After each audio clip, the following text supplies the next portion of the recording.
So welcome back to part 2 of Setup 101, Setup Parameters Explained. So this is the second support video, which is there really to help people understand Chapter 2 of the Simracers Performance Guide. So thanks for joining us. Part 2, we're going to move into drivetrain and braking.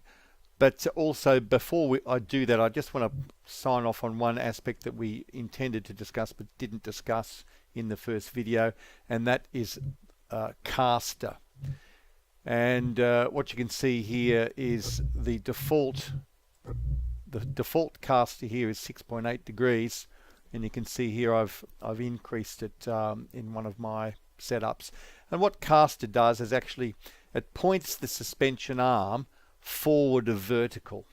So if there was zero caster, it'd be like a shopping trolley. The suspension arm would be pointing straight down and the wheel would be immediately underneath, which is inherently an unstable situation. So caster points the suspension forwards at an angle, in this instance 6.8 degrees, and it has a couple of impacts, not the least of which is as the suspension, as the wheel is turned, it tends also to lean over onto its side. So with increased caster angles, you get increased camber when the wheel is turned. So that can be quite nice.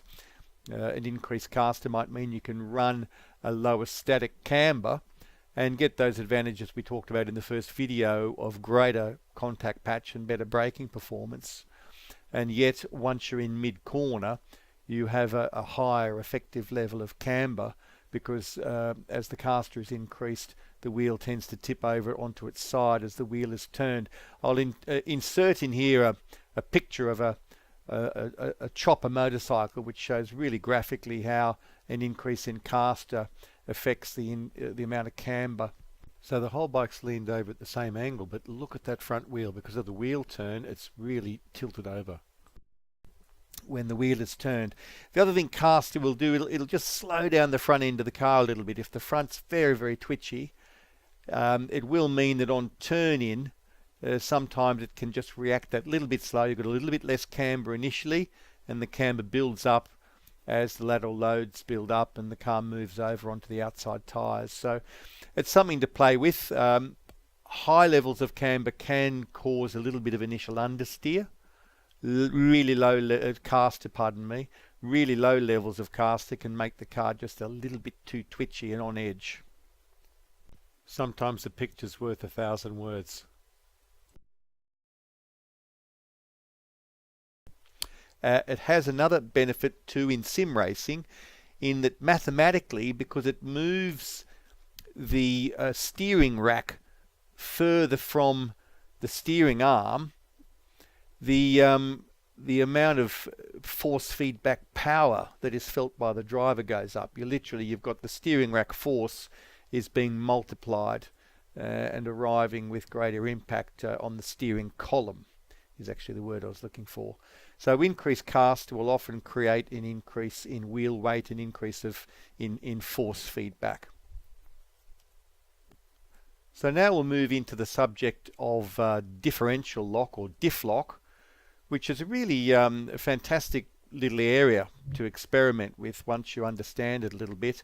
And in the Simracers Performance Handbook, we include links to very old General Motors video, very long, black and white, but absolutely fabulous in explaining to you why a differential is necessary and how a differential works. But essentially, the inside wheel and the outside wheel, when a car's cornering, have got to turn at different speeds. You know, if they're locked together and they're turning at exactly the same speed, a bit like in a go-kart, the car will want to go straight. So we need some slip in the diff. We need them to be able to turn at different rates, hence the word differential. But in an advanced vehicle, we can limit the slip of the differential by creating a certain amount of lock-up, a certain amount of preload, because excessive differential, excessive freedom of the wheels to move at different speeds has significant drawbacks.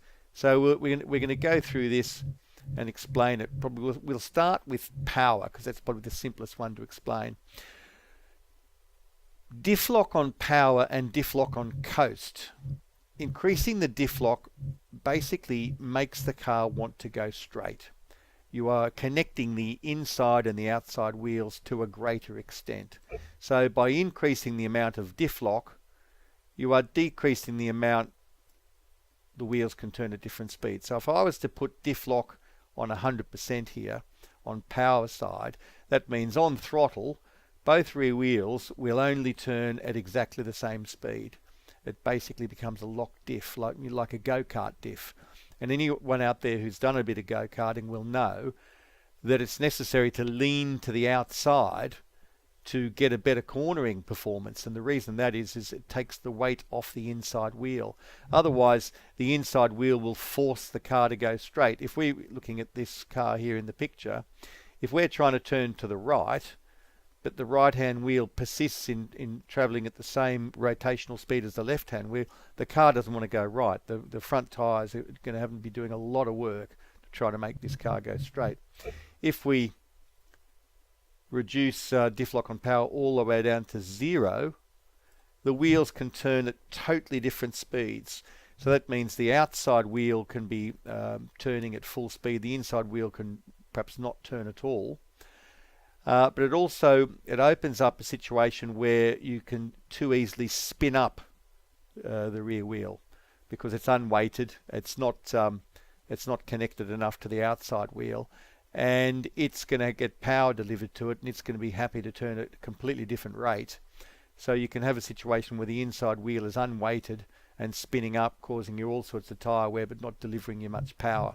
The other thing that happens is the more separate and independent the wheels can turn in terms of speed, the less the car wants to go straight. So if you're having a situation where on throttle the car is oversteering, the rear's misbehaving, and I'll just, by the way, make a really important note here. You attend to the diff last. You start to use diff when everything else has been dealt with, and you've got errant behavior at corner entry and corner exit. By the time we get to diff and start playing with diff, you should have a nice handling balance for the majority of the corner. If diff is your go-to settings at the beginning of setup, you are really, really selling yourself short. So when I explain in the next video, video number 3, will detail how during our setup process, we turn all of the diff settings down to 0 or minimums before we start doing any setup, because the diff will interfere with the way the chassis is performing. That's its job, but we want it to interfere in very specific ways, and only after we've optimized the chassis performance through tweaking all the bits we can do with suspension and dampers, etc., to get a wonderful steady state mid-corner performance exactly where we want it. We then start to look at diff to solve issues that might be occurring at the entry point and the exit point of the corner, so in transition. So getting back to the power side, so if we're getting oversteer on exit, you increase diff lock on the power side until you're happy with your exit balance. If you're getting oversteer on corner entry, so you're coming into a corner, turning the wheel and the car is turning far too much, we increase diff on the coast side.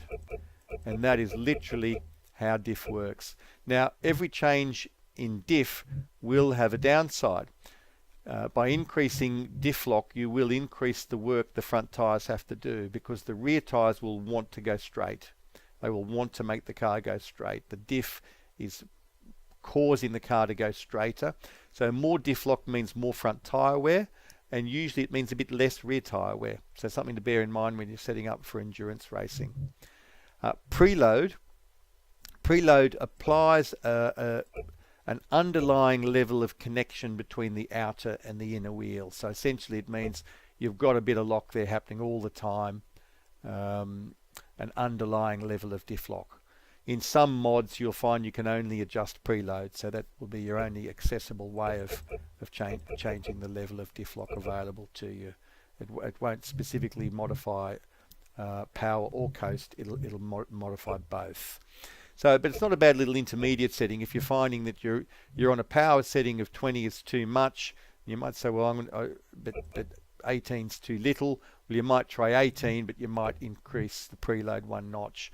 That also means the diff lock kicks in a bit smoother because it's already happening a little bit when you before it kicks in proper. Pump tends to stabilize the car all the way through the corner, not just in entry, not just in exit. But by increasing the pump, it sort of, in a way, sort of deadens the car a little bit. The car doesn't feel like it's moving around as much on the chassis. I tend to use the pump setting to an absolute minimum. And that is diff lock explained. Power makes it go straighter on throttle. Coast makes it go straighter on off throttle. So if you're oversteering, you need it to go straighter and you increase diff. If you're not oversteering, keep backing them off until you do get oversteer and then go back 1 click. You want as little diff as required, because the more diff you put in, the more tyre wear you're going to cause on your front tyres. The next subject we're going to move to on Drivetrain is the simple subject of gearing. Now there's a few sound principles that we look at in gearing. First thing we'll look at will be first gear. Now, you may or may not want to optimize first gear for the start. If you're on pole position and it's a sprint race and the start is everything, well then you might decide you're absolutely going to need the very best start you can possibly get, and you will optimize first gear for the start, maybe to a point where you can't use it during the rest of the race. It would certainly create havoc downshifting too quickly into a gear set in such a low ratio. If it's a rolling start, or if it's an endurance race and the start doesn't really matter so much, or if you've mastered the art of just hooking the rear up and getting a little bit of wheel spin and you can live with a longer ratio, it's often very nice to make first gear usable in the slowest corner of the track. So we'll work on that assumption that we're going to set first gear to be usable for the slowest corner on the track. We then go to top gear, and with top gear we want that set so that you have maximum power on the longest straight on the track, and that if you are going to hit the rev limiter, you just want to be hitting the rev limiter just before the braking zone on the fastest part of the track, with low fuel, slicks, DRS open if you've got it. So in other words, you've got to leave a bit of room for DRS, leave a bit of room for low fuel, and you should also leave a little bit of room for a slipstream, because if you set your car for maximum performance in clear air and then find you're attacking somebody else in slipstream and with DRS open, you're going to be bouncing up against the limiter. So there are situations where you'll set top gear just that little bit longer to give yourself that headroom. Other times where you'll deal specifically with top gear in that way is in an endurance race. If you find that you're either looking for better fuel consumption, you might set top gear just that little bit longer so you're not using absolute peak revs, or if you've got an engine life issue. A lot of these cars we drive have got a designed engine life, and over revving will eat into engine life. So if you're bumping near the limits of engine life, say you're doing a 24-hour race and you've got a car with a designed engine life of 26 hours, over revving it and over temping it, so running it too hot, they're going to eat into engine life. So if you are going to make compromises with small radiators, then it's probably good to consider running top gear just that little bit longer. It's also worth being aware of what the torque curve and the power curve is in your engine, because quite a few cars, peak power and peak torque occur well before red line. So you may well find that a long top gear is just as fast as a slightly shorter top gear. Having then done that, having then set first gear and set top gear, it's then a case of just initially setting them evenly in between, because what you don't want is to have gaps where you've got a massive drop in RPM between the gears. If you do have to have, one or two gaps where there is a significant drop in RPM, it is less hurtful to do that in the lower gears, because once you get up into the high gears, you've got a massive amount of aero drag occurring. You're in very high gears anyway, and the engine's going to struggle. So if you've got to put bigger gaps in, put them in down low. But watch out for them on braking. It's quite common to find you're getting rear brake lock-ups by rapidly downshifting into, say, a second gear or first gear that's too low. So that's your starting point with gearing. And then from there, you might just have a little bit of a look. You might have a situation where one gear is a little bit too short for a certain corner, and the next gear is a little bit too long for that corner, and it just doesn't work. So you might tweak a ratio here and there individually. But in truth, we will find over a race that you might even be in a totally different gear, let alone totally different rev range between full tanks and primes and low fuel and options. The cornering speeds vary so much that these individual tweaking of gears, it's not that common that we would do that. So now we're going to have a little bit of a chat about Aero, and I've left Aero to the last because most people understand Aero pretty well. Aero is pretty simple, and usually it's the first thing that people go to. So if it's the stuff that people know the most about, it's probably the stuff that we've got to talk about the least. But let's see if we can add a bit of value here and help people out with their understanding of Aero. The first thing that I will suggest to you is that rear wing in a open wheeler, in a Formula car, rear wing does a massive amount more work than front wing.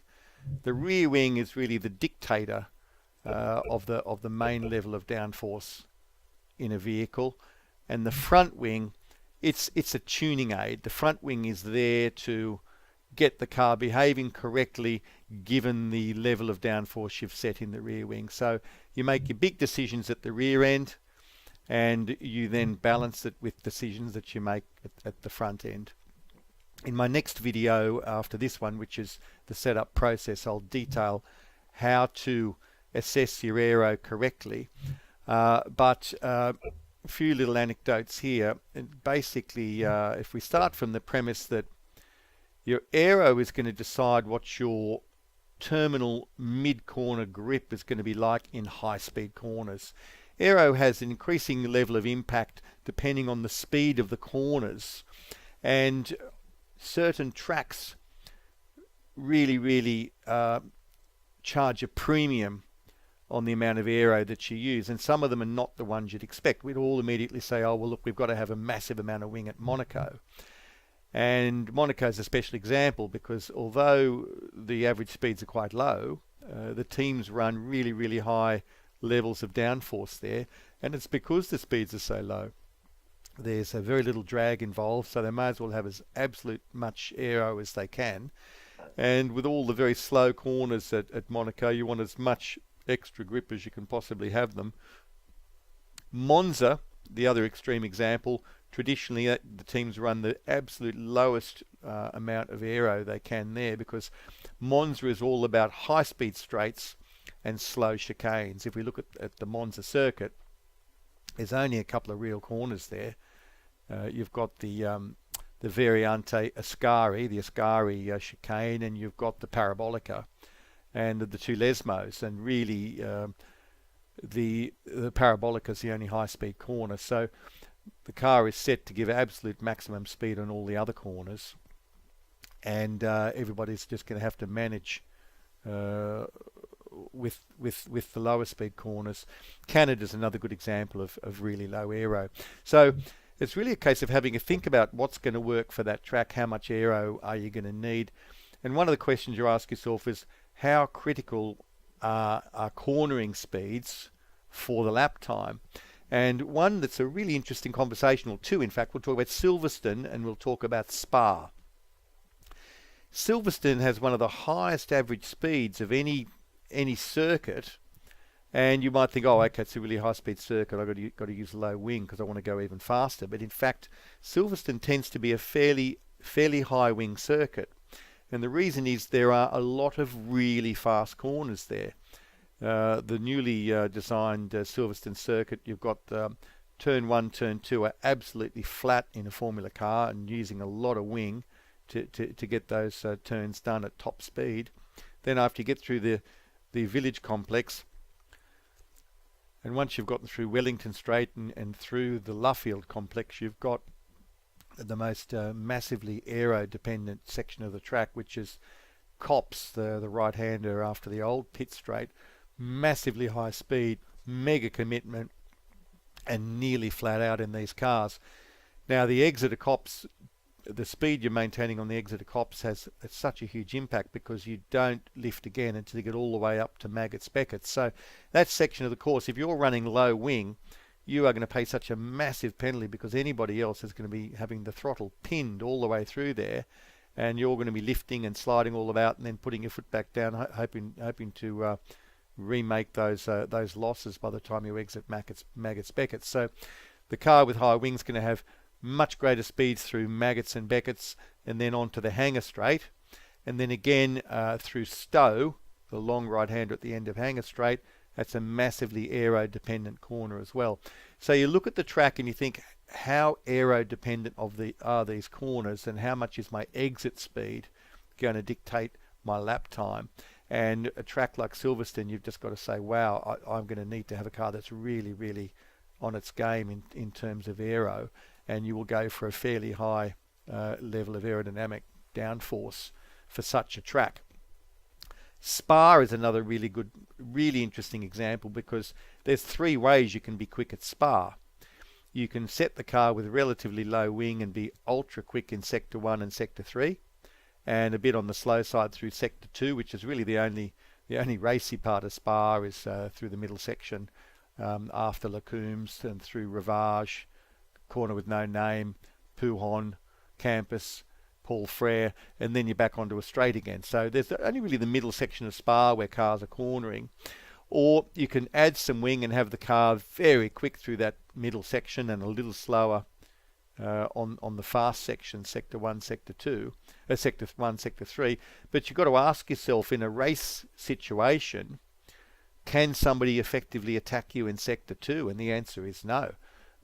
Where you're going to need all your speed on the Spa circuit in Belgium is to attack and defend on the high speed section. So when you're setting a car up for Spa in a race situation, assuming Parc Fermé of course, you keep lowering your wing until your lap time goes off, and you run with as low a wing as you can without significantly degrading your lap time. And if you come out on top in the long run up the Kemmel Straight into Lacombe, the guy with more wing is going to be behind you, and he'll be behind you all the way through Sector 2. There's nowhere for him to pass you.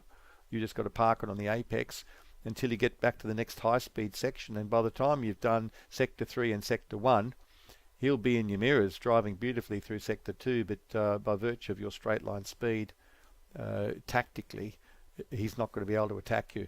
There is a third way to go fast at Spa, and that's to have a car that's got a balanced aero setting, a little bit more downforce than the low aero setting and a little bit less downforce than that high aero setting that I just described, and it's going to do about the same lap time. But that's sort of jack of all trades and master of none. And you might consider that in a wet race. You know, if you've got a bit of rain predicted, you're going to have a lot less mechanical grip, and you need as much aero grip as you can potentially have. So more wing will help you in a wet situation. And the other thing that will happen with aero increases is the more aero you're running, the better your tyre wear is going to be. So if you're running really low wing, it's going to take more of a toll out of your tyres because you're sliding around more in the corners, you don't have the aerodynamic grip, and you're leaning a lot more on the mechanical grip in that situation. The other thing that happens in a low aero package is that your brakes have to work harder, and which doesn't really seem logical, but once you understand it and think about it, when a car's really slick, really trimmed out and not running much wing, all that sort of 800 horsepower is being delivered in speed. You arrive at the corner, there's no aerodynamic drag to speak of, there's less aerodynamic drag, so the brakes have to brake you from a higher speed using less help from the aero and to a lower speed than you would have been able to handle the corner with in a high aero configuration. So you've got a lower cornering speed, you've got a higher top speed, and you've got no help occurring from the aero in the braking. So the brakes run a lot hotter with low aero. So if you're taking wing off the car, remember to check your brakes. When you go and do some setup work on aero with this formula car, you can see here we've got a massive range of aero settings available. What I recommend that you do is you have a look at the top and the bottom of the range. So in this one it's from 0 to 54 degrees. So pick a couple of settings. You might have a low, medium and high aero setting, and then match it with front wing. And then once you've done that, make notes if it's available within your sim. Make notes as to what aero works well in terms of a balanced package. So you can see here I've made a note that low aero 11 on the back, 10 on the front seems to work quite well. Medium aero 25-24 with a note that it's worth testing 24-24, and medium to high aero 34-35. So simple stuff aero. I won't sort of overcomplicate it any more than that, other than to say that with aero it's a pretty blunt instrument, and whenever you add aero to improve cornering speed, you lower your top speed. You also increase fuel consumption slightly, mustn't forget that. So that's a bit of a summary for you on aero. But suffice to say, the driver who can handle delivering a lap time with the least aero is going to be the guy who's got the most ability to attack during the race. We're going to talk a little bit about engine cooling. Simple stuff, and almost not worth mentioning, but you know what, it's amazing. Even watching in the McLaren World's Fastest Gamer final, I think 2 guys did not finish that race because they blew their engines based on either a lack of cooling or incorrect gearing or both. So all these vehicles will have an optimum engine temperature, and they'll have a maximum safe engine temperature, and you've got to manage that. You've got to stay within that, and depending on the length of the how fast the average speeds are on the track, the ambient temperature, that will have a very real impact on what size radiator you've got to run. Now, a bigger radiator, as well as offering more cooling, creates a lot more drag, so it's slower in a straight line. So it's all about, as Alan Jones, the 1980 Formula 1 world champion, said, Formula 1 is all about stretching the elastic. You've got to push all of these things as far as you can without breaking the car to find the edge. And so you want to run a radiator that will keep your car within its maximum safe temperature, and you've got to bear in mind pit stops, because that's when the temperatures will peak. Formula cars don't have fans. They're only cooling when there's air passing through the radiator. So in a pit stop situation, there's no cooling air. And if you've really pushed the limit on radiator size, you might have to manage engine temps on an in-lap, which is not a nice situation to be in, really, because normally on an in-lap you've got to push like mad to go for an undercut or prevent an undercut. So be aware of safe engine temps. The other thing to think about too is if you're in traffic and if you're following other vehicles, that will have an impact on your engine temperature and engine life. So be aware of engine temp. Don't run it any cooler than you need to, but be aware of how close to the limit you are in terms of cooling. Now, one other little trick to have up your sleeve is if you are running cooling to the limit, you might decide to run a slightly longer top gear just to keep RPM down and keep temps down, to just try to balance that out a little bit. But not to be overlooked, radiators slow the car as well as cooling the car. Now, I've just spotted here something I didn't talk about earlier when I talked about drivetrain, and that's engine brake maps. I'm going to apologize for that, and I'm going to cover it now. Engine brake map governs to what extent you get engine braking when you shift down. Anybody who's driven a diesel car or been in a passenger in a diesel car, you know that on a downshift, the engine just wants to slow the car. And it's the same with a petrol car, but to a lesser extent. Engines don't rotate very freely when there's no fuel going into them. They're compressing for their full cylinder stroke, they're compressing the air that's inside there. And engines don't turn over very easily when there's no fuel, air and spark going into them. So An engine's natural state when you're off throttle is to provide engine braking. Now with the engine brake map setting, you can soften the amount of engine braking. The way it does it is it just injects a little bit of fuel into the cylinder to reduce the level of engine braking. Now you've got to work out in your sim which is less engine braking and which is more engine braking.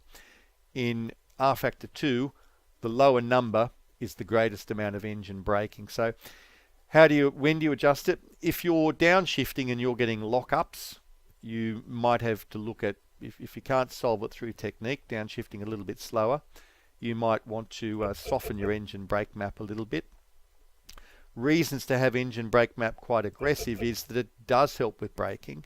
One or two famous sim racing drivers, including Morgan Morand, one of his tricks was he'd run quite a high engine brake map, downshift quickly, let the rears do a lot of braking, and he would move his brake bias forwards, and the fronts could handle it because the engine braking was doing so much work at the back, he wouldn't get the front lock up. So also, if you're mid-corner and you lift off, if you've got strong engine braking, that's going to help pull the car around the corner with the diff. Whereas if you've got really soft engine braking, lifting off just won't have as much of an impact in narrowing the radius of the turn. So that's the ABC of engine brake map.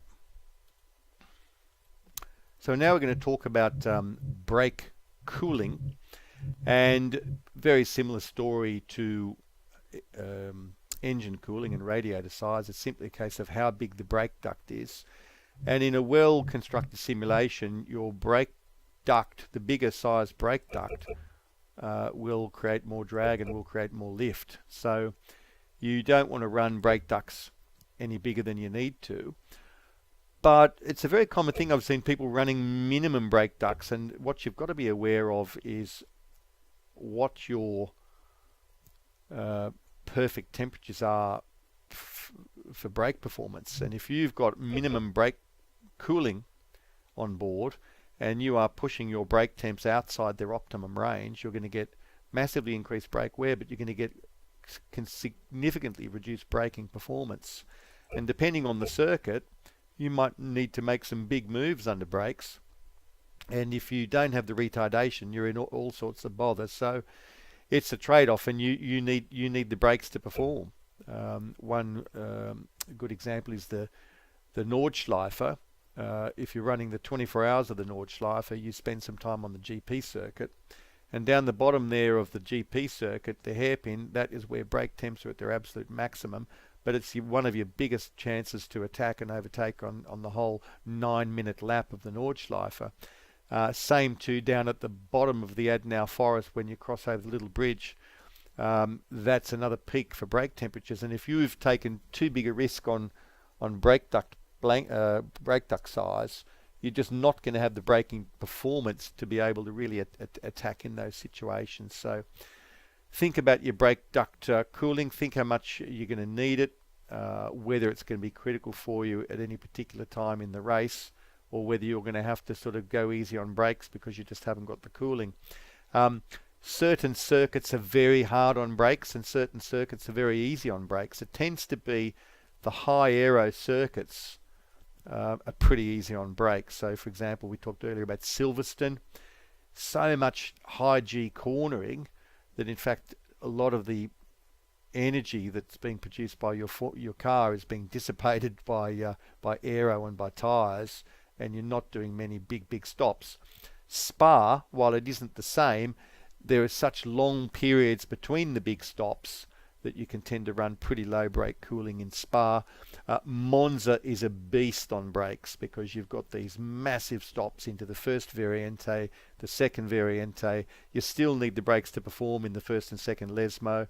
You need them to perform again at Ascari and again at the Parabolica. And every single time you're pulling the car up from massively high speeds.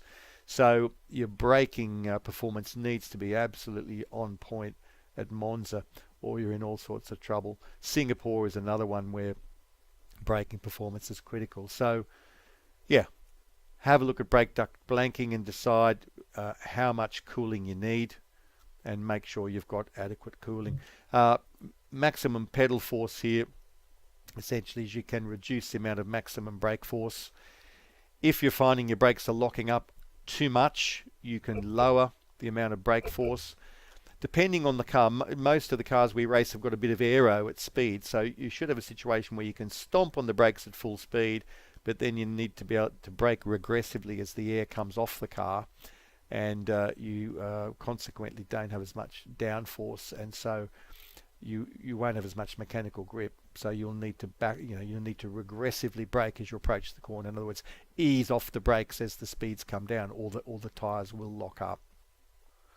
Just touching back on brake cooling again, if you're absolutely pushing your brakes to the limit, you need to check the symmetry between front and rear cooling, because if, for example, you've got minimum brake cooling and at one end, either the front or the rear, they're moving outside their optimum performance range and giving you less braking torque, less retardation, you will have what I suppose would be called a dynamic brake balance change under extreme braking. So, and what I mean by that is you've set your brake balance here, for example, it's 52.5, 47.5 front to rear. You come into a braking zone with minimum brake cooling, massive stop occurring, and let's just say, for example, the fronts move outside their optimum temperature range and are just not working as well, but the rears are still working just fine, thank you very much. You'll get a rear lockup because the fronts are no longer doing any work, the rears are doing more work. Or failing a rear lockup, you will certainly get oversteer into the corner. You're getting massive overtemp in the rear brakes, but the fronts are fine, which is the opposite to the first scenario. What will happen is the rears will fade, the fronts will be doing all the work, and it can actually, as well as a massive loss in braking performance, it's not going to hurt the entry speed in terms of creating oversteer, but you will get understeer because the fronts are doing far more work. The front tyres are doing far more work in retardation. The rear tyres are fine. Even though the rear brakes have overheated, the rear tyres are just doing very, very little work. And what that means is you've got more rear contact patch available for turning the car, and that will conspire to give you brake fade induced understeer, because the rears have just got too much grip for turning the car, the fronts have got too little grip available to turn the car, and you will have understeer where you least expect it. So yeah, watch that both ends are staying within the optimum retardation level in terms of temperature. And finally onto brake disc thickness. If you're getting massive differences in temperature from front to rear, and you don't want to move bias, and normally you won't want to move bias, you can play around with disc thickness. You might say, well, okay, my rears are overheating too quickly. I'm going to run slightly thicker brake discs on the rear to help them to manage the temps. Why don't we just make them all thicker, because that's heavier. A thinner brake disc is lighter. And so in terms of thinking back to our conversation in the previous video about the fast bump dampers and the wheel reciprocating, the brake disc, the tyre and the lower suspension arms all form part of what we call unsprung weight. If you picked it up and shook it about, it weighs a fair bit. If you've ever carried a box with 4 brake discs in it, you will know how heavy they are. Of course, the carbon one's not quite as heavy. So you want to run the thinnest brake disc you can, but you need to know what the wear life is like. Thank you for joining us this far. Further YouTube assets will be created to support the guide itself. Happy driving.